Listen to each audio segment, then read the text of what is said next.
কোন রাজনৈতিক দলের ব্যানার ব্যতীত স্বতন্ত্র ছাত্র সংগঠন ছাত্র বিদ্যালয় থেকে প্রথম স্বতন্ত্র ভিপি হিসেবে নির্বাচিত হয় আমাদের বর্তমান ডাকসুর ভিপি জনাব নুরুল হক নূর।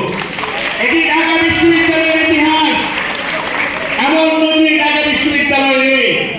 আমরা বলবো না যে আমরা খুবই জনপ্রিয়তার তুঙ্গে উঠে সেই নির্বাচন করেছিলাম, কিন্তু আমরা বলতে পারি এদেশের মানুষের আমরা ভালোবাসা পেয়েছিলাম।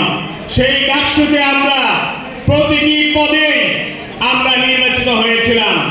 সুতরাং এর পরবর্তী সময়ে মোদী বিরোধী আন্দোলন, আজকে যে ছাত্রলীগের পতন হয়েছিল, প্রিয় নেতৃবৃন্দ ধৈর্য সহকারে বক্তব্য শুনুন।